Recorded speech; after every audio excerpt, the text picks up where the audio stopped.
Hello, good people, and welcome to Hillbilly Cat History.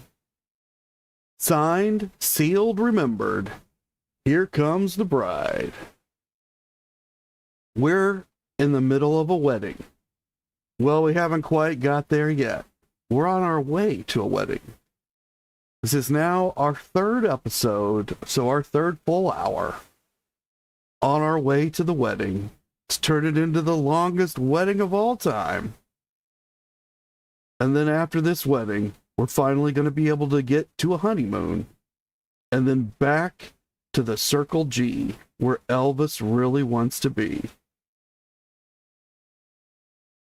And it's at the Circle G where Elvis is able, or he's trying, to fulfill his heart's desire, which he told us about in a 1963 magazine article.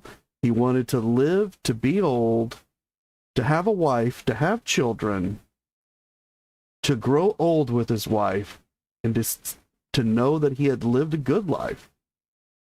Hi, Terry. Hi, Anna. Thank you so much for joining. And we're going to get to the wedding right after we hear his heart's desire.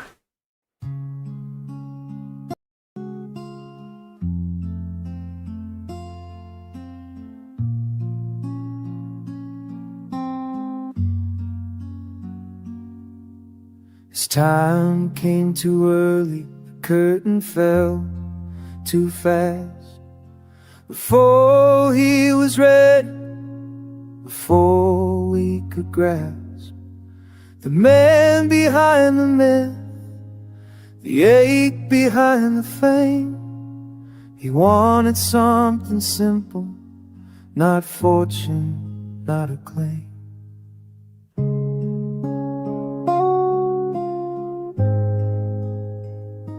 6:03, the threats came down like rain. He spoke of love, not fear, through the shadow and the strain. I wanna live to be old, he said with quiet grace, to remember her love and see our children's face. He didn't ask for gold, didn't dream of a throne. He wanted a family, a place to call home, to be a good man with a heart that could rest, to know he was loved and he'd given in his best.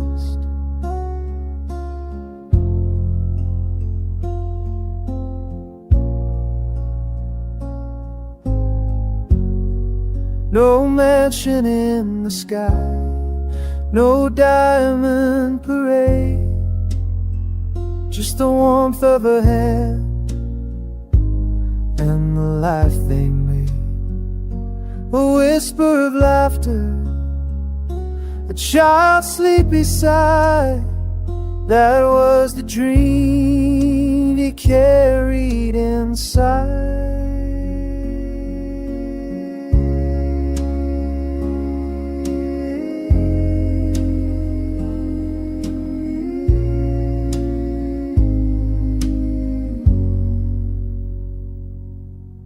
He didn't ask for gold, didn't dream of a throne.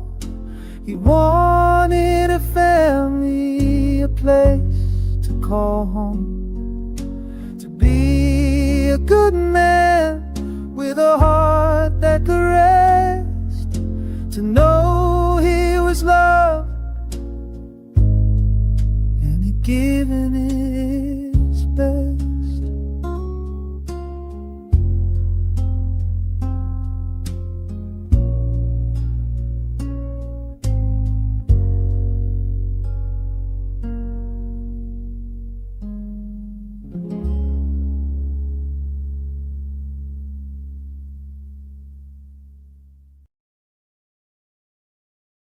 Thank you all for gathering here at Hillbilly Cat History. where we remember together and listen for the echoes. And today, we're going to hear the echoes of a wedding. And we've been headed towards that wedding for the last few episodes. We've heard a lot about it. So if you've missed those stories, you want to be sure to head back into the archive and check them out. But we ourselves are going to head back in time right now to sometime around Christmas 1966. We know from other sources this is most likely December 24th, 1966, Christmas Eve. But Dee Presley doesn't remember the exact day, but she does remember what happened. Dee Presley says, and Dee, for those who don't know, was married to Vernon Presley, who was the father of Elvis. Dee says, Elvis and Priscilla called me upstairs, and I had no idea of what was going on. So Dee is referring to Graceland, and that Elvis's bedroom and some other rooms he uses as a suite, they're upstairs. Now, Dee doesn't live at Graceland. She lives next door at Dolan Drive. It's over on the side road. There's a fence between Elvis and Vernon, but there's a gate so that Elvis and Vernon can come back and forth. And of course, anybody who lives in the house can come back and forth at any time to visit Graceland. But Dee saying that she was at Graceland, probably Christmas Eve. She doesn't remember, but we know it's probably Christmas Eve. And Elvis and Priscilla have called her upstairs. Hello, Emma. Thank you so much for coming. Appreciate seeing you here.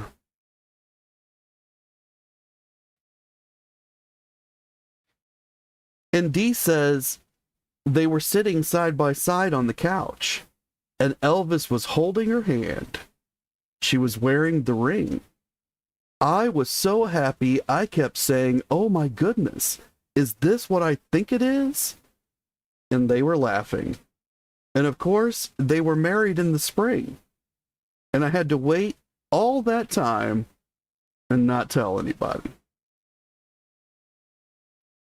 Well, they were married on May 1st.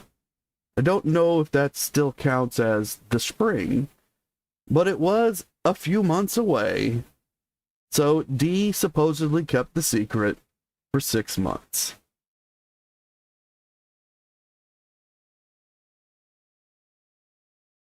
And Jerry Schilling, we're going to jump forward in time again, and Jerry's going to remind us of the meeting that occurred a couple of days after Elvis fell and had a concussion, just before the beginning of the filming of Clambake. They had to delay Clambake by about a week and a half so that Elvis could recover enough to get in front of the cameras. And we've been over this meeting many, many times. We've tried to place everybody who was there in the room. This would have been Elvis's bedroom. And the Colonel met with Elvis. And then the Colonel met with Elvis and Joe Esposito, who was the foreman. There were two foremen. There was co-foreman. Marty Lacker was the other one. But they quickly met with Marty Lacker as well. So it was probably Colonel, Elvis, and Joe met with Marty Lacker. He was demoted. He was no longer co-foreman, wasn't allowed to use the checkbook. But he was put in charge of special projects, which is this wedding. And then all the guys were called in. Priscilla indicates there were 11 guys in the room because the Colonel made a statement that Elvis can't handle the problems of 11 other grown men and his own. He's only one person.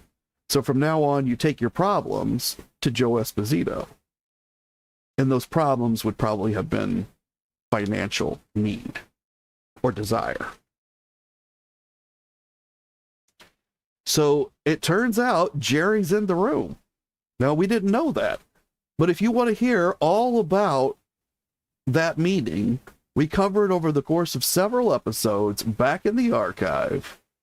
So be sure to check that out too if you're wondering where the archive's at. On my channel. All you've got to do is go below this video, find the black circle that says Hillbilly Cat History. It's got the outline of a gold cat. Click it and you'll go to the channel. You'll have a lot of choices.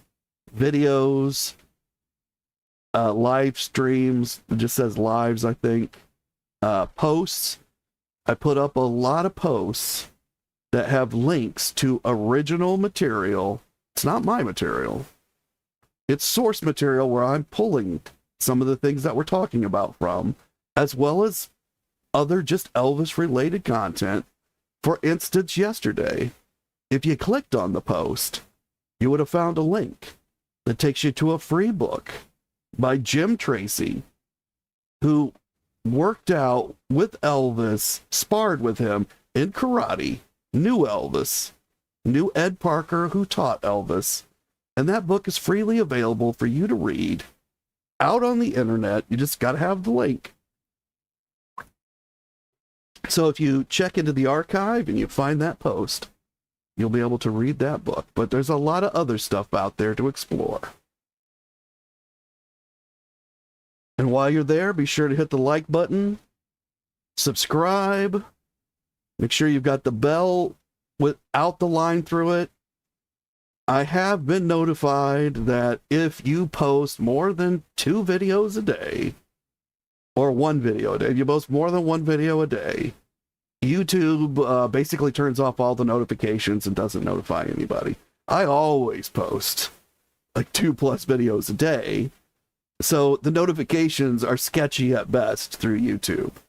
I typically go live 10 a.m. and 3 p.m. Eastern Standard Time every day. Obviously, I can't do every single day, but most days, 10 a.m. and 3 p.m. Eastern Standard Time.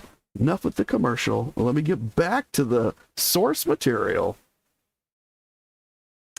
Jerry says, back on March 12th, maybe the 11th or the 12th, there was a meeting that Colonel Parker had with Elvis. All of them are in the bedroom. Elvis is in bed recovering from his concussion. And Jerry says at the group meeting, let me start over. At the group meeting, Colonel Parker took charge and ripped into us. He went on and on, making it sound like it was us guys who had been wasting Elvis's money, and making it clear that there would be cutbacks in payroll and expenses, and that several of us would be let go after the current film was finished. Elvis was sitting right there, looking down at the floor. So Jerry tells us that the colonel was in charge of this meeting, and he ripped into the guys, and he made it sound like they were wasting Elvis's money. Now, Jerry is at this time living in a trailer, which he said he didn't want, that he's paying monthly payments on, that he said he didn't want to make, that Elvis has put under the Circle G. Jerry is probably thinking at this moment of the meeting that he's taken on these payments for the trailer, and now he's getting a pay reduction, and possibly he's not going to have a job, which is going to mean he's not even going to get to stay at the trailer.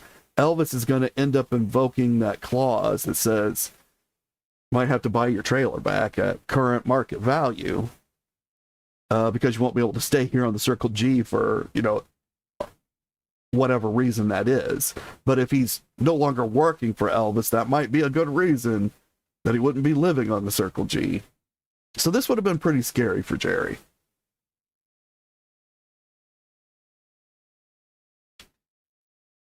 And Terry says that the cows are grazing. In the background, I do have cows grazing to remind us of what's really going on at the Circle G, even while Elvis is getting hitched.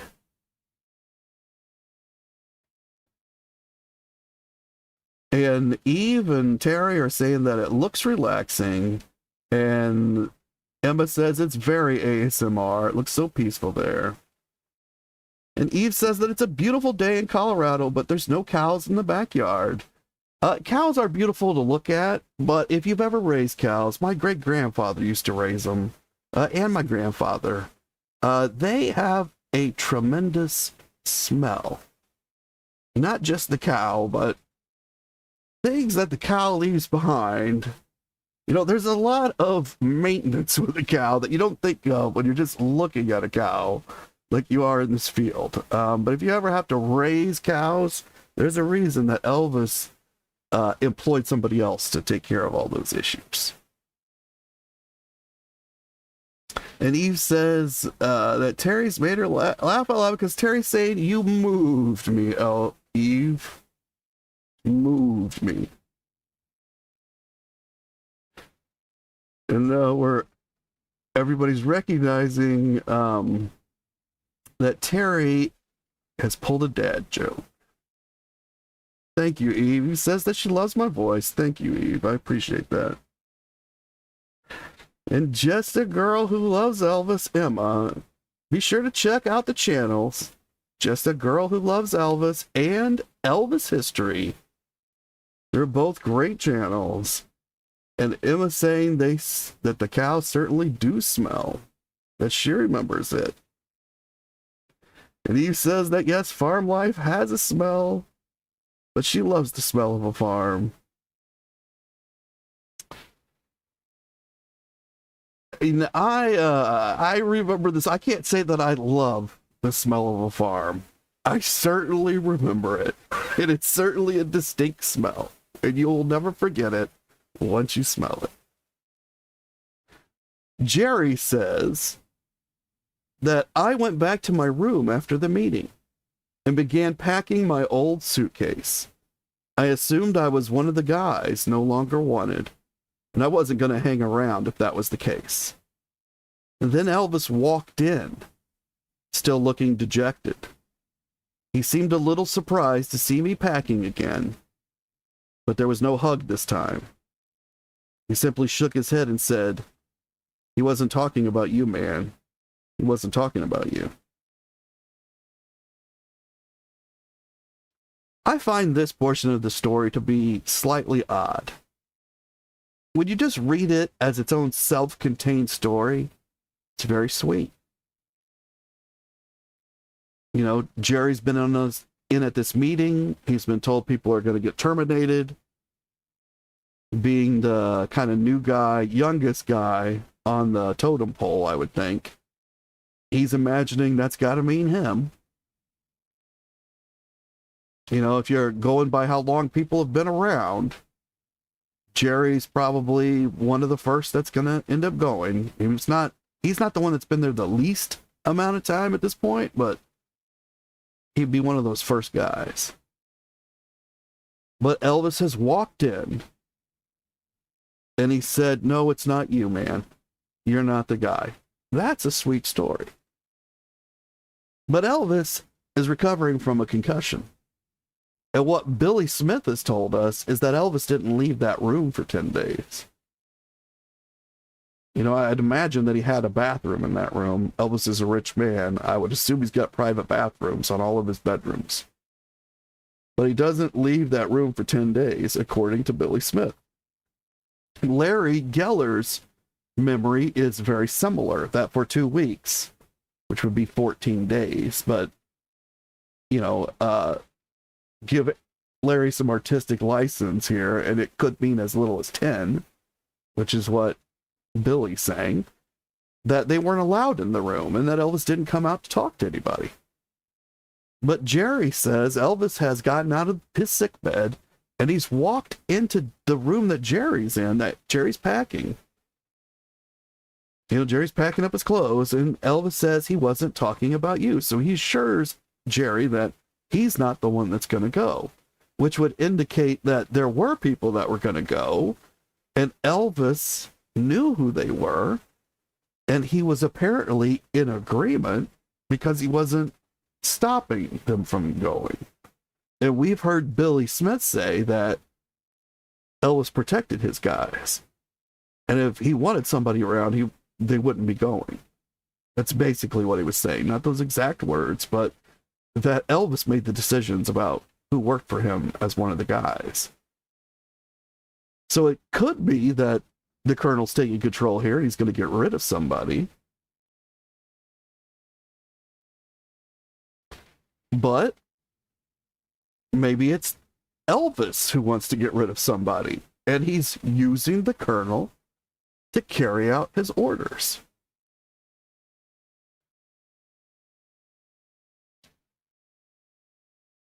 And Emma says that she has many happy memories of spending time at her uncle's farm. I have a lot of great memories of farm life too.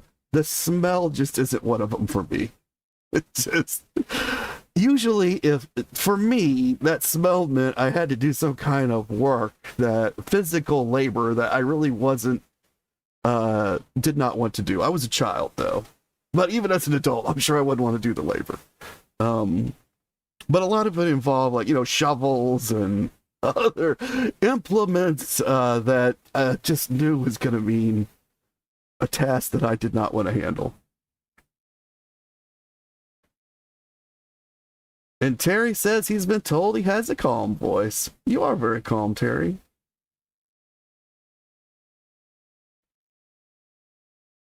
And Eve says that I'm a great narrator and storyteller. Thank you so much. And Anna's asking if Matt's voice is AI. Matt's voice is not AI. I am a real person responding to everything that's being said. And I am filtering through a microphone to take out noise from the background, but my voice is my voice.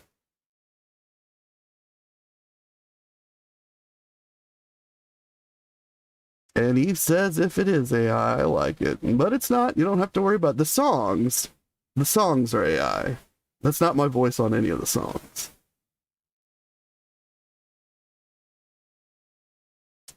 And Eve's asking, what was the timeline about Elvis's confusion in this incident happening? So Jerry, the meeting that we're talking about, Elvis hit his head on March 9th. In the meeting, that's a Thursday. And then on Friday, they do nothing. Basically, Elvis rests. And the meeting occurs on Saturday or Sunday, the 11th or the 12th. There's confusion about which day. Most likely, the 11th.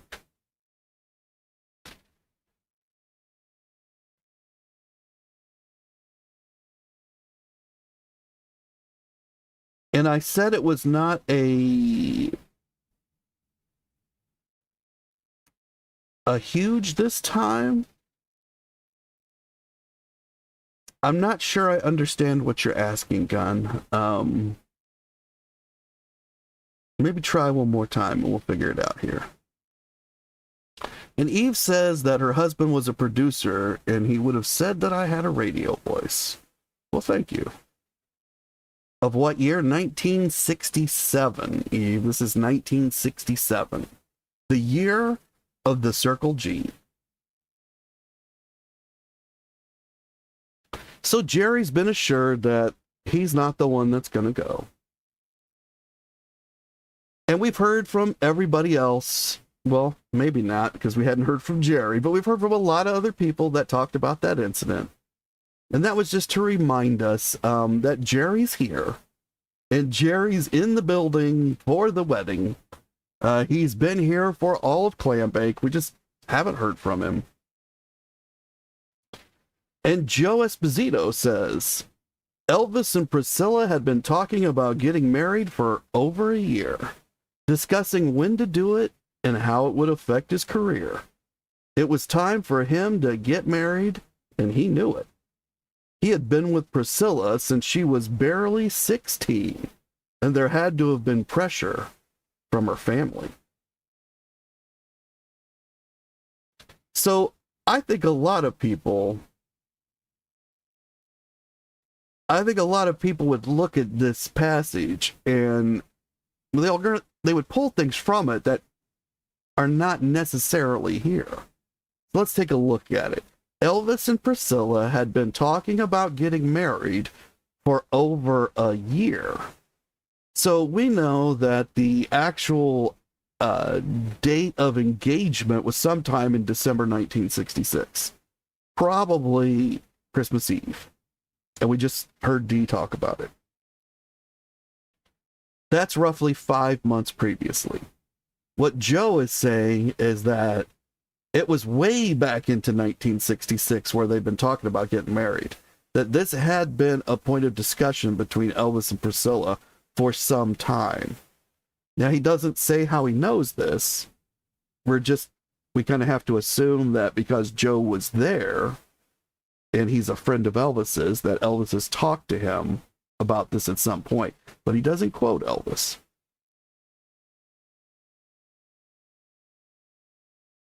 So we can give Joe the benefit of the doubt and say he knows for sure the marriage thing's been coming up for more than a year.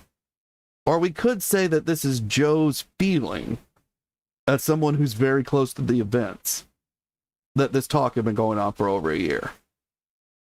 Either way, I think it's safe to say, although Priscilla may have been surprised by the proposal in December, it wasn't unexpected.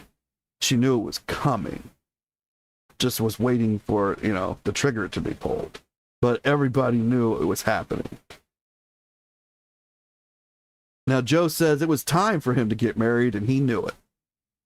I don't even know what that means. I don't know if Joe's referring to the time of his life, or he'd been with Priscilla for a certain amount of time, and he had to, make it happen or let it go, or whether it's because it was between movies and this is the moment. Joe doesn't really explain that. He just says that somehow Elvis knows it's time and it's got to be done. This is just kind of something people say. So I'm not sure that there's actual any meaning to glean from it at all. And then Joe says Elvis had been with Priscilla since she was barely 16.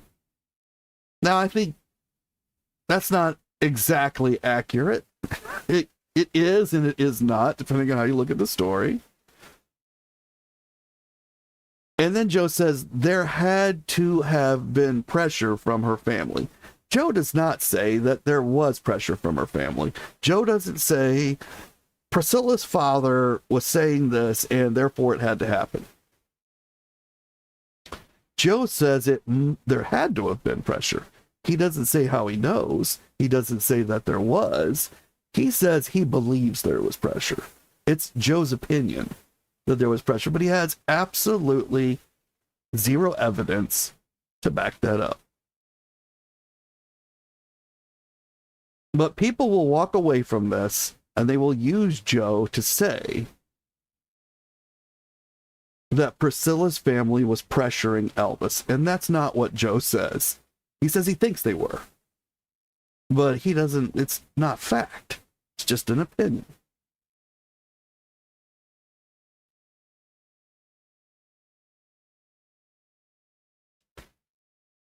Oh, the hug. Gunn is asking that Jerry says he did not put his arms around Jerry this time. So there was a previous incident, and I don't remember what the exact incident was, where Jerry went to his room and packed his bags and he was going to leave. He's not the only guy that does that. Sonny goes to his room, packs his bags, he's gonna leave. Joe goes to his room and packs his bags and he's gonna leave. And then Elvis shows up and he tells them, don't leave, I want you guys to stay. Sometimes he gives them a hug, sometimes he doesn't. This is a reoccurring story that happens in all of the guys' books. That there's a moment, or more than one moment, when they pull this I'm gonna pack and leave card, which to me is, it's like something out of a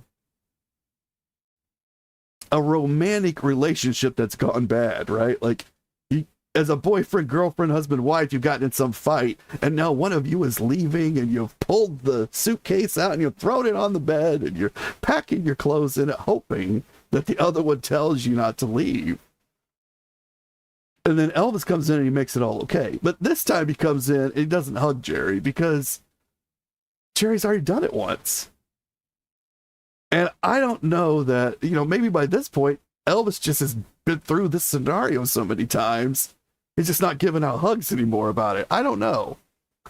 But I think that a lot of you who have read some of the books that the others have put out, you'd be able to back me up on that there's somewhere in the book where they go to pack their bags and Elvis tells them not to.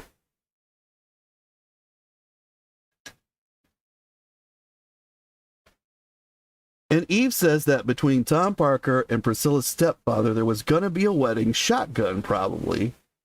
Well, Eve, maybe.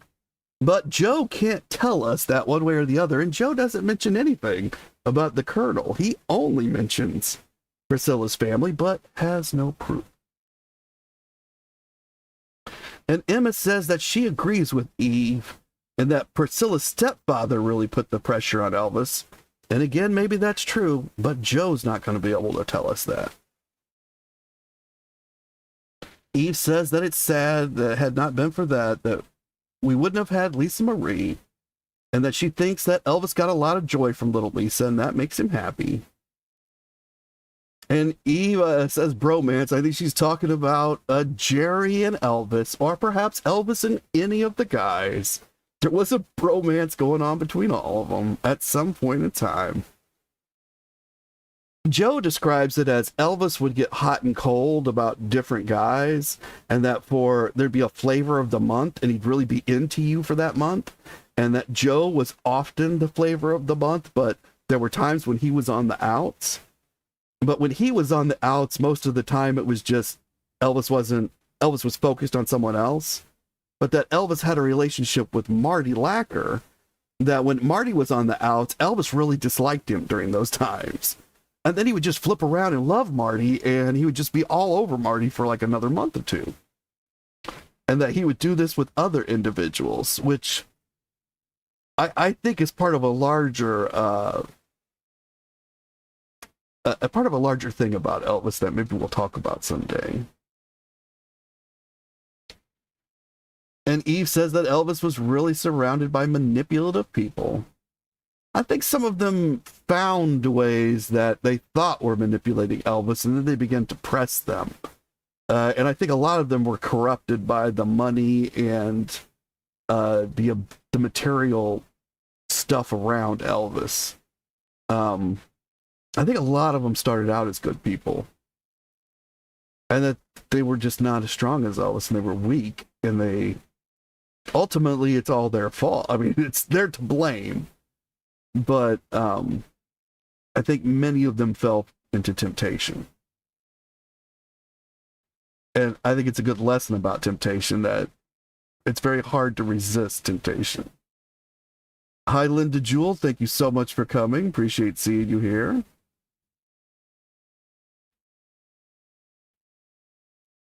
And Eve says they were absolutely corrupted by the money and the greed. And drugs. Some of them were corrupted by drugs. And then that gave them very poor judgment. And they became more corrupted by the money. And a lot of it blows up in 1976. And Eve says not all of them, but most sadly. I think everyone around Elvis, even the best of them, they were all affected by the money and the materialism. Not all of them fell or were corrupted, but they were all negatively impacted by the money, just as they were all positively impacted by the money. But they were not able to separate these negative impacts out. And we could go through and see that over and over. And Linda Jewell says that so many of the people around Elvis were flawed. Everybody's flawed. Every single person. And unfortunately, you could think of those flaws like cracks in a diamond. And even though a diamond is the strongest substance on Earth, if you shove enough material into those cracks and you just keep increasing the pressure and shoving more material in, eventually the diamonds are going to crack. You know, and so once the flaw is found and exploited, even if they're exploiting that flaw themselves, eventually they crack. And Eve says that the ones that screamed the loudest about Elvis drugs were the ones that were truly on the drugs. Well, of course they were. And they mentioned that they were on the drugs, but they don't mention it at the times that they're accusing Elvis of the most drug use. Somehow they've just stopped. And they act like they're not doing it at that moment. And Jewel says deeply flawed. How's that? Yes, they were deeply flawed.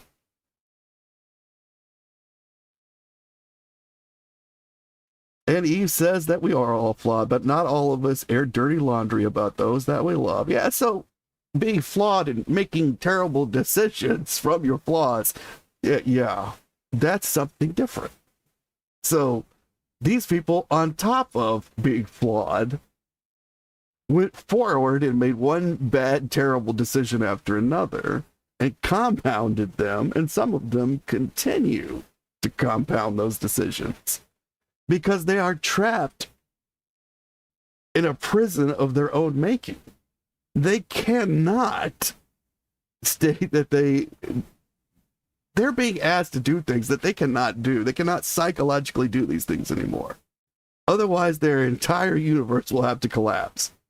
And they're just not structured for that. They can't do it.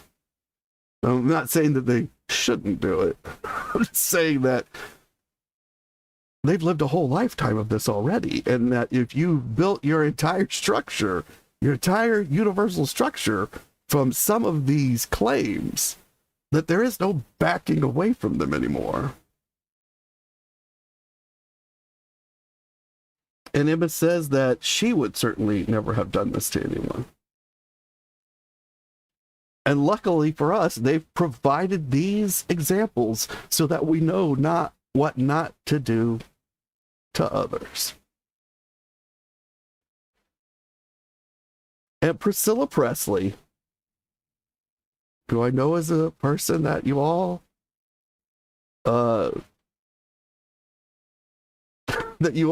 listen to carefully when she talks, because obviously she's got a lot of truth out there. Priscilla Presley says Joni Esposito. So we just talked about Joe and what he said, and Joni is his wife. She's the woman that Joe married and that he lives with in California, and they have some kids. And we've seen those kids in pictures at the Circle G. Priscilla Presley and Joni are friends. So Priscilla does have friends within the circle. She may have forgotten them today when she talks about being alone, but there were friends there, and one of them was Joni Esposito. And Priscilla says, Joni Esposito introduced me to dining luxury, the top names in silver, crystal, china, Baccarat, Lennox, Steuben. She registered our name with the city's finest silver and crystal dealers for the convenience of family and friends buying presents for the wedding. She reminded me to order my own personalized stationery for later thank yous and a guest book for later memories. So Joni, who is the wife of an employee of Elvis Presley, she knows these names, Baccarat, Lennox, Steuben. She knows these high quality pieces. She enjoys the finer things of life. Elvis's girlfriend doesn't know these things. Elvis's girlfriend, who lives in his mansion at Graceland, doesn't know anything about Baccarat or Lennox or Steuben. She doesn't know. One cup or plate is just like another to her, because she grew up poor, just like Elvis. Now, she wasn't nearly as poor as Elvis, but her family was not wealthy. And they lived on with the same stuff that everybody else did, just like Elvis. But Jody, who is married to a guy who works for Elvis, not Elvis, she knows all about this stuff, and she probably has some of it. And she registers Priscilla for these fine pieces, which now all the other guys who work for Elvis, they're now expected to purchase for Priscilla and Elvis. Now, obviously, Elvis doesn't care about Baccarat, Linux, or Steuben because he doesn't have any. He probably does, but, he doesn't. It's not something he goes out and collects or that he cares about. He's not asking anybody to get it for him. But Jody feels that, they need these things. And she brings Priscilla into this world of fine luxury because that world isn't at Graceland. And it's not really even in Elvis's houses in California. It's at Joe and Joni's house in their apartment or whatever it is that they live in California. Isn't that crazy?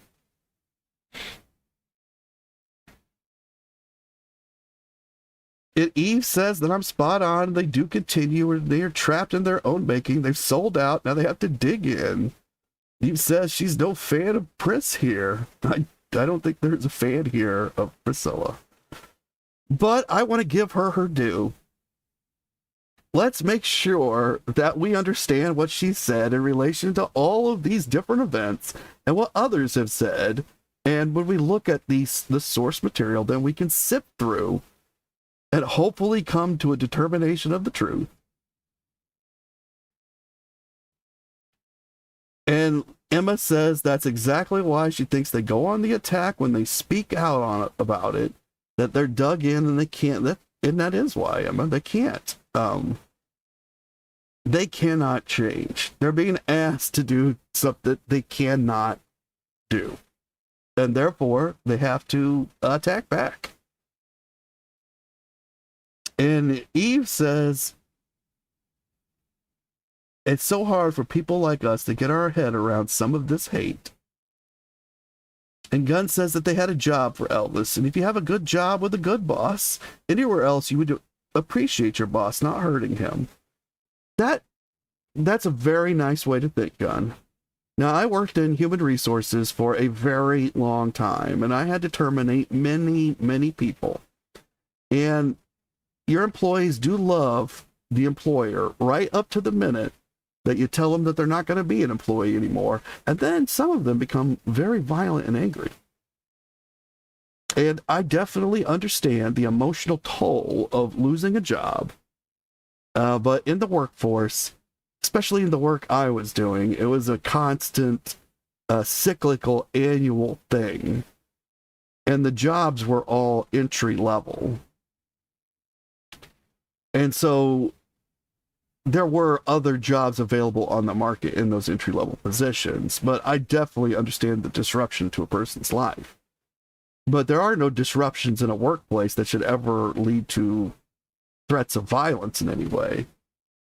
And you would be surprised that some of the people, like some of the very highly placed people in the company, they would be the most violent ones and the most entitled. So I definitely agree that if you have a good job and a good boss, you should be happy for that moment. And if your boss says, I can no longer afford to employ you, you should, it's been a good run. And everybody has to go on to something new. And that's the way things happen sometimes, but, And Linda Jewell says, are we talking about Linda Thompson? I don't think so. We haven't talked about her yet. We're talking about Priscilla Presley. Joni Esposito introduced Priscilla Presley to the finer things in life. And Eve says, as an employee, you would never do the things that were done. But then when you get to a family, when you're talking, because they were friends and family, so there was a lot of emotions wrapped up in all of these relationships, ones that would normally be separated out into these different spheres of life. But now your employer is your friend and your family. It gets very confusing. But again, I would definitely agree that would be the people you should treat the best. And yet, they found ways to twist things to their own advantage, not caring what it would do to other people around them. And Eve says that she has been seeing a lot of fear in the attacks against fans defending Elvis. And Emma agrees that that's what she thinks it is. And that they're afraid that the grift would stop flowing. There is a certain amount of cash that is connected to all these current events. And Linda Jewell says, "You are speaking the truth. We had armed security when someone was let go. If I thought someone would be violent, I terminated them off the premises while they were not there. And I put their stuff in a box and I shipped it to them." I did have one guy jump over a desk at me one time. He was a little tiny guy, though, so it was somewhat amusing, but he jumped up and acted like he was going to do something till I stood up. And I was much, much taller than he was. And he felt like maybe he would back down at that point. And everything worked okay. We got a box and we packed his stuff up and I escorted him out. He was fine after that. But sometimes people have very intense emotional reactions. And for some reason in today's society, we have forgotten how to teach people to control their emotions, or that just giving in to your every emotion that you have isn't appropriate behavior. Now, Jerry Schilling, he says that I loved Sandy. Now, if you guys saw the post I put out today, it's about Sandy.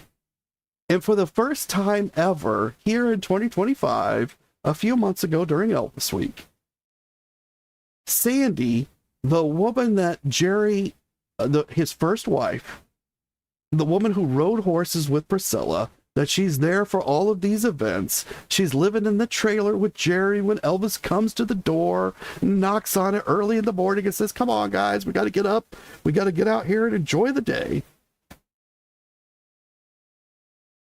She, for the very first time ever, came to the Elvis Week and talked about Elvis. She hasn't in 60 years talked about Elvis to anyone. Her family, but not in public. And so I posted a link to one of the talks that they had with her. And so now you too can meet Sandy.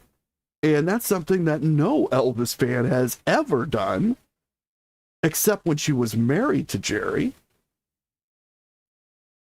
So if you want to know Sandy, make sure you make it out to that post.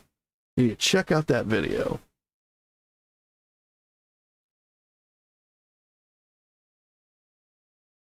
And Eve says, if you can't trust family, and yet they've supported their lifestyle off the salacious things they have put forth. They have condoned awful things under the guise of, well, it was the truth.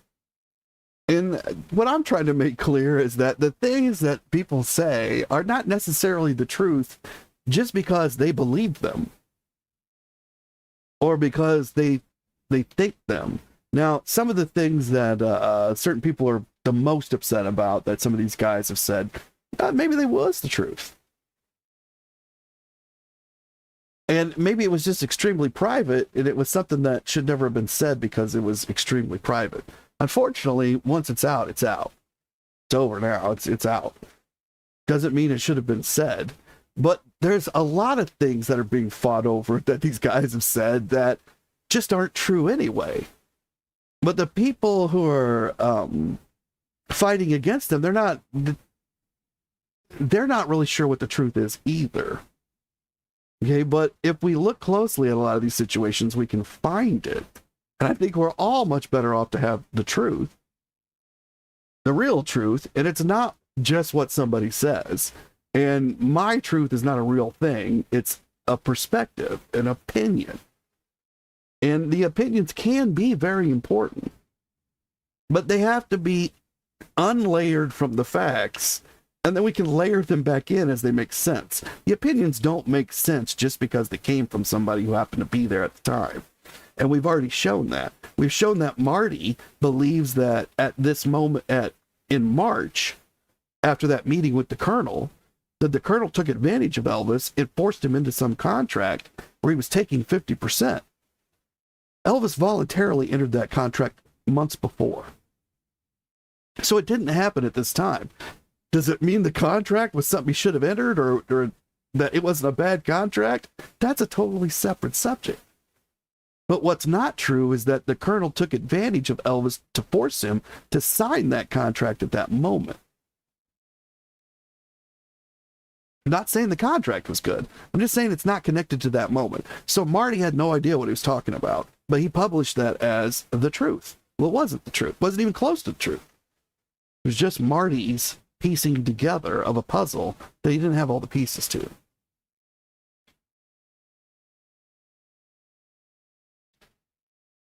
And Gunn says, but they all appreciated him before they got fired as the good and giving boss. Do you think? I think that's a layered question, Gunn. I think that when they were originally hired, that first year, there was this phenomena that I call the new guy syndrome. Okay, and it's that Elvis, as things happened to him for the very first time in his career, as things happened to Elvis for the very first time in his career in 1954 and throughout 1955, they were fresh, they were new, they were beautiful, they were everything he'd ever wanted. But then they began to get old. The guys started fighting together in the car. The days all became the same. You were no longer living your dream, you were living in drudgery. Then they brought in Red West to do some driving. Then Elvis was able to see everything through Red's eyes. Everything was brand new. Now, he got a little bit of that experience when DJ Fontana came in, but DJ Fontana was older.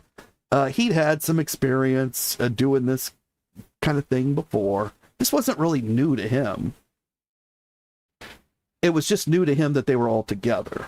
And so that brought some freshness to it. But then Red comes, and suddenly Elvis is able to see everything as Elvis himself had seen it for the first 6 months, 7 months, a year. And it was all fresh and new again because Red was experiencing it. And then later on, when Elvis goes to New York and then to Los Angeles, his career is blooming. The Colonel is getting him into television and Hollywood. He takes Gene and Junior with him. And through them, he re-experiences everything. Now, again, this is the first time Elvis has been to New York, but he's experiencing it with his cousins and getting like multiple perspectives on it. And then he takes them out to Hollywood and they do the same thing again. And then later he begins to bring new people to Hollywood. Well, by that point in time, Hollywood's old. He's been there. He's done it. He's seen everything he wanted. But these new people, it's all fresh and new. And they're telling him about how wonderful it is and how they love it. And Jerry was one of the last of those guys. So he's brought Jerry in as the new guy. He's re-experienced the new thing.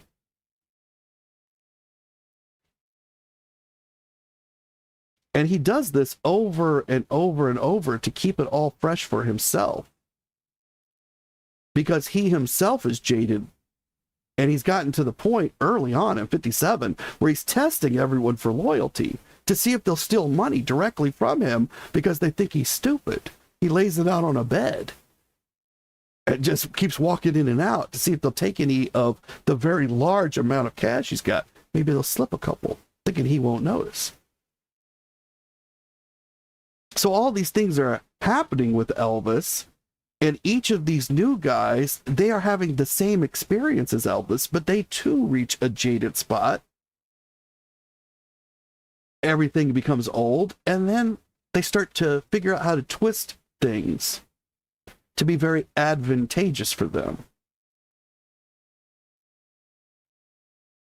For instance, there's a steakhouse in the Hilton. I don't know if it's still there, but there was a steakhouse in the Hilton when Elvis was performing there.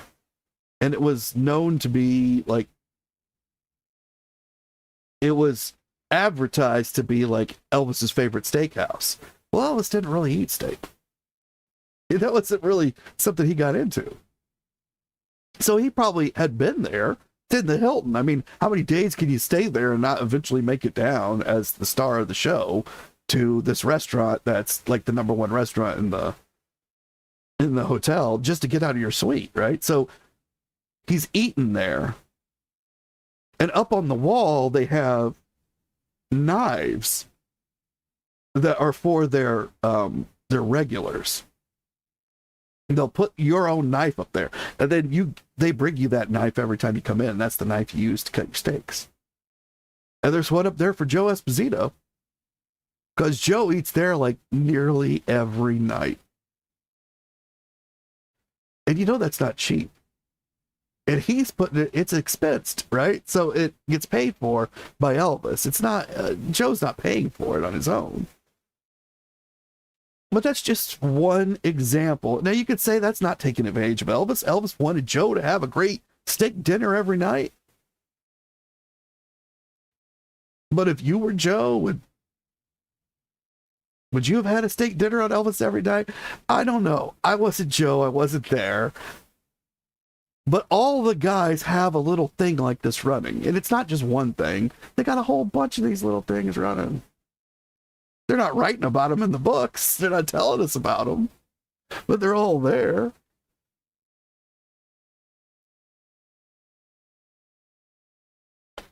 And Eve says that I'm right, that most of what they put in their books is speculation, but they state them as fact. That's true. He says that Marty has been proven to be an idiot and not loyal. Marty felt he was loyal right to the last minute, though. I actually had some correspondence with Marty. And Marty truly believed the things that he was saying. And Colleen says that Marty seems like he was a bitter man. I do believe Marty had bitterness. I don't think Marty recognized that he had bitterness. And Emma says that Marty has definitely been proven to be an unloyal idiot. And again, I would, from my own personal conversations with Marty, which were all written, and from other things that I have read that Marty has written or answered in his, there was a site where you used to be able to talk to Marty. He truly felt like he was the only loyal person to Elvis. He truly felt that in his heart. So it may be that he was both an idiot and unloyal. I think he was a smart man. I think he did a lot of dumb things. I think he definitely had a major issue with drugs, especially during his Elvis period. But he actually did believe he was super loyal. Lamar Fike felt the same way. Joe felt the same way. They all felt like they really were loyal. And so there's very few of them that would, like Billy Smith, still feels that he's super loyal to Elvis. But when we look at things that they've done, we would say, no, that's not it. That's not it. And Terry's saying that he gave the stream a thumbs up. Thank you so much, Terry. I really appreciate that. And Emma's asking if that's the one where Joe had his own cutlery and a special table. Yes, exactly. That's what I'm saying. That that probably wasn't Elvis's favorite steakhouse, right? It was Joe's favorite steakhouse. And Eve says that she agrees they were spoiled and they took advantage of him. And when they were caught, they freaked out and played the victims. That's true as well, I think. And Eve says that the steakhouse, she thinks that was Joe taking advantage. No decent person would do that. Maybe he had conversations with Elvis about it, though. I don't know. And Emma says that she agrees that it's never sat right with her, that decent people wouldn't do this.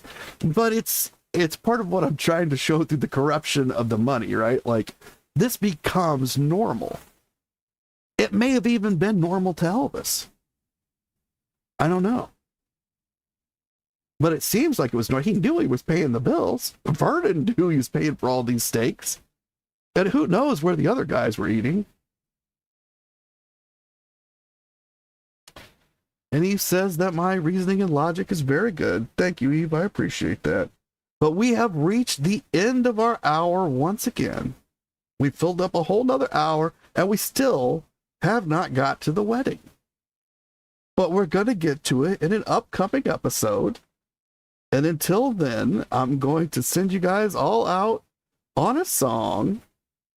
And I'm going to send you out on my karate song, which is telling the story of how Elvis earned his black belt from Hank Slamansky.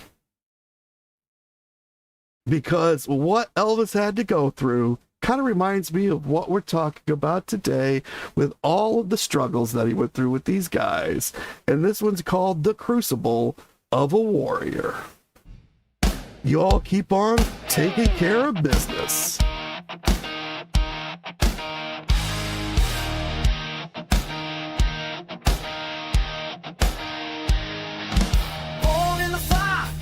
Feel a flame, hammering Hank called out his name. 16 and airborne boots in the dirt, jumping through walls, unbaptized and hurt. Karate in Japan, fists like steel, champion of honor, deadly and real. Sensei, a warrior's no room for doubt. You wear the G or you train and come back. Your eyes a crucible, baby, not a showbiz belt. You bleed, you break, you feel a warrior's spell. Elvis hit the mat, but he rolls with a roll. Sneer in his soul, ready for war. It's burning, burning, burning through the pain. Crucible of a warrior, forging Hank's domain. 30 throws, not dances, a fight. Bones to set, boards shattered on sight. Shoot-o elbow, fingertip flame. Every strike a prayer, every KO name. 6 weeks of fire, no cameras, no fame. Just sweat and bruises, no one played tame. Saw came in, fist like a storming said, put him down, break ribs if it's known. It's a crucible, baby, not a velvet crown. You fall, you crawl, but you don't stay down. Elvis hit the mat, but he rose with the roll. Sneer in his soul, ready for war. It's burning, burning, burning through the pain. Crucible of a warrior, forged in Hank's domain.